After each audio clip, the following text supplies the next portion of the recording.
Hello students, नमस्कार। आप लोगों का एक बार फिर से वेलकम है आपके अपने YouTube channel success study point में। तो चलिए आज के इस वीडियो में हम लोग आज के इस नए टॉपिक को स्टार्ट करते हैं।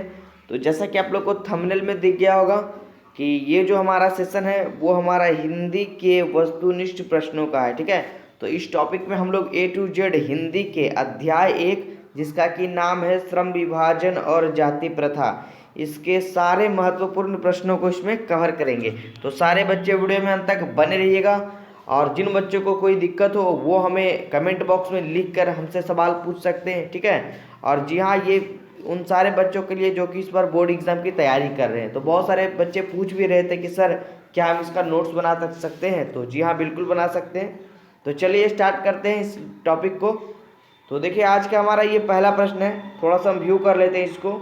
आज का पहला प्रश्न है कि लेखक की दृष्टि में, ये देखिए, चलिए, लेखक की दृष्टि में विडंबना की बात क्या है। ठीक है, इस चैप्टर में पूछा गया सबसे पहला प्रश्न कि लेखक की दृष्टि में विडंबना की बात क्या थी। तो इसका राइट आंसर क्या हो जाएगा, जातिवाद के पोषक की कमी नहीं है। ये वहाँ पे लेखक के द्वारा क्या थी, विडंबना की बात थी। चलिए आगे बढ़ते हैं दूसरे प्रश्न पे। दूसरा प्रश्न कह रहा है कि श्रम विभाजन और जाति प्रथा के लेखक कौन थे। मतलब इस चैप्टर के, इस अध्याय के लेखक के का नाम हमसे यहाँ पे पूछा गया। ठीक है, श्रम विभाजन और जाति प्रथा के लेखक कौन हैं या कौन थे। राइट आंसर क्या होगा, बाबा साहेब भीमराव अंबेडकर। ठीक है, डॉक्टर भीमराव अंबेडकर ही क्या थे, श्रम विभाजन और जाति प्रथा के लेखक थे। चलिए आगे बढ़ते हैं तीसरे प्रश्न पे। काफ़ी अच्छे अच्छे प्रश्न यहाँ पे देखने को मिलेंगे। देखिए ये हमने 3 नंबर प्रश्न को वी करा है, तो जो कि काफ़ी इंपॉर्टेंट है एग्जाम के नज़रिए से। प्रश्न हमारा है कि लेखक की दृष्टि में आदर्श समाज जो है वो कैसा होना चाहिए। बहुत ही अच्छा प्रश्न है, कई बार एग्जाम में ये रिपीटेड किया गया है कि लेखक की दृष्टि में आदर्श समाज कैसा होना चाहिए। तो इसका राइट आंसर होगा जिसमें स्वतंत्रता, समानता और भ्रातृत्व का क्या हो, भाव हो। ठीक है, वैसी होनी चाहिए। आगे बढ़ते हैं चौथे प्रश्न पे। तो चलिए सारे बच्चे अंत तक बने रहेंगे क्योंकि अच्छे अच्छे प्रश्न को इस वीडियो में हम लोग कवर करेंगे। चौथा प्रश्न हमारा कह रहा है कि सभ्य समाज की आवश्यकता क्या है। ठीक है, चौथा प्रश्न हमारा क्या कह रहा है कि सभ्य समाज की आवश्यकता क्या है। चलिए इसके आंसर को जान लेते हैं। इसका राइट आंसर क्या हो जाएगा, श्रम विभाजन। ठीक है, सभ्य समाज की आवश्यकता क्या है, श्रम विभाजन। आगे बढ़े, चलिए आगे बढ़ते हैं अगले प्रश्न पे। पांचवा प्रश्न, पांचवा हमारा क्वेश्चन कह रहा है कि आधुनिक सभ्य समाज श्रम विभाजन को आवश्यक क्यों मानता है, किस लिए मानता है। ठीक है, आधुनिक सभ्य समाज जो है वो श्रम विभाजन को ही आवश्यक क्यों मानता है। इसका राइट आंसर हो जाएगा कार्य कुशलता के लिए। ठीक है, कार्य कुशलता के लिए उसको क्या है, आवश्यक मानता है। आगे बढ़ते हैं छठे प्रश्न पे। छठा प्रश्न कह रहा है श्रम विभाजन और जाति प्रथा क्या है। ठीक है, निबंध है या कहानी है, पद्य है, ऐसे करके बताना है आपको। आपको 4 ऑप्शन दिए रहेंगे, तो आपको राइट आंसर इसका याद रखना है कि श्रम विभाजन और जाति प्रथा जो हमारा चैप्टर है, अध्याय है, वह क्या है, एक प्रकार का निबंध है। ठीक है, और जिसके लेखक कौन थे, बाबा साहेब भीमराव अंबेडकर। क्लियर है। चलिए देखिए सातवां प्रश्न काफ़ी अच्छा है, तो आप लोग अच्छे से इसे याद रखिएगा। वी कर दिया हम लोगों ने। सातवां हमारा है कि लेखक बेरोजगारी का प्रमुख और प्रत्यक्ष कारण किसे मानते हैं। इस पाठ के अनुसार लेखक जो है वो बेरोजगारी यानी बेरोजगार का अभाव, इसका प्रत्यक्ष कारण और प्रमुख किसको मानते हैं, प्रमुख कारण। राइट आंसर क्या है, जाति प्रथा को। ठीक है, आगे बढ़ते हैं आठवें प्रश्न पे। आठवां प्रश्न हमारा कह रहा है अंबेडकर का जन्म जो है किस परिवार में हुआ था। भीमराव अंबेडकर का जन्म किस परिवार में हुआ था। चलिए इसका आंसर क्या हो जाएगा, दलित परिवार में। दलित मतलब पिछड़े वर्ग में हुआ था। भीमराव अंबेडकर का जन्म जो है वो पिछड़े वर्ग यानी दलित वर्ग के परिवार में हुआ था। ठीक है, आगे बढ़ते हैं 9वें प्रश्न पे। काफी अच्छा प्रश्न है ये, देखिएगा अच्छे से पढ़िएगा इसे। श्रम विभाजन और जाति प्रथा पाठ जो कि बाबा साहब के द्वारा रचित है किस भाषण का संपादित अंश है। फिर से देखिए, पढ़ रहे हैं क्वेश्चन को, समझिएगा। श्रम विभाजन और जाति प्रथा पाठ बाबा साहब के किस भाषण का संपादित अंश है। तो इसका राइट आंसर क्या हो जाएगा, एनिहिलेशन ऑफ कास्ट का। ठीक है, एनिहिलेशन ऑफ कास्ट का क्या है, संपादित अंश है। चलिए आगे बढ़ते हैं 10वें नंबर प्रश्न पे। 10वां नंबर प्रश्न हमारा कह रहा है डॉक्टर अंबेडकर ने PhD, ठीक है, जो कि डॉक्टर की एक पदवी होती है, जब से ये डिग्री लेने के बाद ही उनके नाम के आगे में क्या लगने लगा, डॉक्टर। तो आप कह सकते हैं डॉक्टर अंबेडकर ने PhD की उपाधि कब धारण की, उनकी उपाधि जो थी उसकी ये डिग्री उन्होंने कब अपने नाम किया। राइट आंसर क्या होगा, 1916 ईस्वी, ठीक है, याद रखिएगा आप लोग। अब देखिए अगला प्रश्न जो पूछ दिया हमसे कि डॉक्टर भीमराव अंबेडकर का जन्म हुआ कहाँ था। भीमराव अंबेडकर का जन्म कहाँ हुआ था। राइट आंसर हो जाएगा महो, जो कि मध्य प्रदेश में स्थित है। महो एक जिला है वहां का, ठीक है।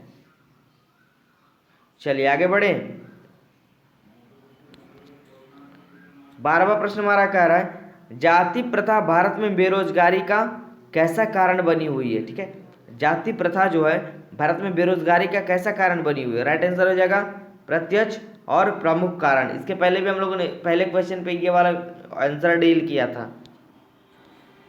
आगे हमारे पास 13वां, हमारा देखिए 13वां और 14वां प्रश्न काफ़ी इंपॉर्टेंट है, जो कि हम लोगों ने भी किया हुआ है। 13वां प्रश्न कह रहा है कि डॉक्टर भीमराव अंबेडकर का जन्म कब हुआ था। बहुत ही अच्छा प्रश्न है। महो मध्य प्रदेश गांव में हुआ था, ठीक है। राइट आंसर का हो जाएगा 14 अप्रैल 1891 ईस्वी में हुआ था, ठीक है। डॉक्टर भीमराव अंबेडकर का जन्म 14 अप्रैल 1891 में हुआ था। आप लोग अच्छे से याद रखिएगा सारे बच्चे, कई बार ये एग्जाम में पूछा जा चुका है।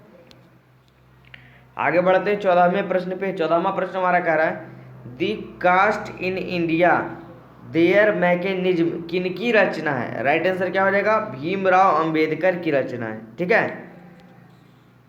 आगे बढ़ते हैं 15वें प्रश्न पे। 15वां प्रश्न हमारा कह रहा है अंबेडकर के भाषण एनिहिलेशन ऑफ कास्ट को किसने हिंदी में रूपांतरित किया था। मतलब उसका हिंदी रूपांतरण किसने किया था, मतलब उसको बदला था हिंदी में। इसका राइट आंसर हो जाएगा ललई सिंह यादव। काफी अच्छा प्रश्न है, इसको भी अच्छे से याद रखिएगा। ललई सिंह यादव ने इसका क्या किया था, हिंदी में रूपांतरण किया था। आगे बढ़ते 16वें प्रश्न पे। 16वां प्रश्न हमारा कह रहा है कि लेखक की दृष्टि में विडंबना की बात क्या है। लेखक की दृष्टि में विडंबना की बात क्या है। तो राइट आंसर क्या हो जाएगा कि जातिवाद के पोषकों की कमी नहीं है, ठीक है। जातिवाद के पोषकों की कमी नहीं है। चलिए आगे बढ़ते हैं। ये वाला क्वेश्चन शायद रिपीटेड हो गया एक बार और, ये हमारा प्रश्न देखने को मिला था 1 नंबर में, फिर भी आप अच्छे से याद रखिएगा, कोई दिक्कत नहीं है। चलिए आगे बढ़ते हैं 17वें प्रश्न में। एक देखिए टॉपिक इसमें है, यहाँ पे इन्वर्टेड कॉमा में इसको कर दीजिएगा कि मूक नायक क्या है। ये हमारा आज का 17वां प्रश्न कि मूक नायक क्या है। राइट आंसर क्या हो जाएगा, एक पत्रिका है, ठीक है। मूक नायक क्या है, एक पत्रिका है। आगे बढ़ते हैं 18वें प्रश्न पे। 18वां हमारा कह रहा है कि लेखक को इस युग में कहाँ पर विडंबना दिखाई दिया।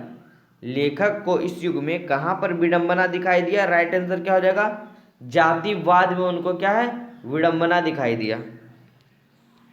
चलिए आगे बढ़ते हैं 19वें प्रश्न पे। 19वां प्रश्न जो हमारा कह रहा है वो कह रहा है कि डॉक्टर भीमराव अम्बेडकर के पिता कौन थे। बहुत ही अच्छा प्रश्न है, कई बार ये देखने को मिलेगा आपको। तो राइट आंसर हो जाएगा रामजी सकपाल। रामजी सकपाल जो थे वो डॉक्टर भीमराव अम्बेडकर के क्या थे, पिता थे। चलिए 20वें प्रश्न पे बढ़ते हैं। 20वां प्रश्न हमारा कह रहा है कि डॉक्टर भीमराव अम्बेडकर ने किस पत्रिका का संपादन किया था। डॉक्टर भीमराव अम्बेडकर ने किस पत्रिका का संपादन किया था। राइट आंसर होगा बहिष्कृत भारत का, ठीक है, याद रखेंगे सारे बच्चे, बहिष्कृत भारत का। आगे बढ़ते 21वें प्रश्न पे। काफी अच्छा ये भी प्रश्न है कि आधुनिक सभ्य समाज कार्य कुशलता के लिए किसे आवश्यक मानता था। आधुनिक सभ्य समाज कार्य कुशलता के लिए किसे आवश्यक मानता था। राइट आंसर हो जाएगा श्रम विभाजन को, ठीक है। क्या होगा इसका आंसर, श्रम विभाजन को। चलिए आज के लास्ट टॉपिक पे हम लोग बात कर लेते हैं। आज का इस टॉपिक का लास्ट प्रश्न है, तो आप लोग सारे बच्चे अच्छे से इसको नोट कर लीजिएगा, काफी इंपॉर्टेंट प्रश्न इसमें था। भारतीय संविधान के निर्माता के रूप में हम किन्हें जानते हैं, ठीक है। ये भी कई बार अच्छे से याद कर लीजिएगा, कई बार पूछा जाता है ये प्रश्न कि भारतीय संविधान के निर्माता के रूप में हम किन्हें जानते हैं। राइट आंसर हो जाएगा भीमराव अम्बेडकर को, या बाबा साहेब डॉक्टर भीमराव अम्बेडकर को, ठीक है। तो चलिए ये था हमारा आज का ये लेटेस्ट टॉपिक, हिंदी के वस्तुनिष्ठ प्रश्नों का अध्याय 1। और भी हम लोग लघुतरीय प्रश्न, दीर्घोत्तरीय प्रश्न की वीडियो भी बहुत ही जल्द लाने वाले हैं। बस आप लोग हमें सपोर्ट करते रहिए, चैनल पे बने रहिए और ड्रीम क्लासेस पर भी आप हमें फॉलो कर सकते हैं। और हमारा channel success study point class 10th के लिए अगर सब्सक्राइब नहीं किए हो तो सब्सक्राइब करना ना भूलें, ठीक है। तो थैंक यू फॉर वॉचिंग।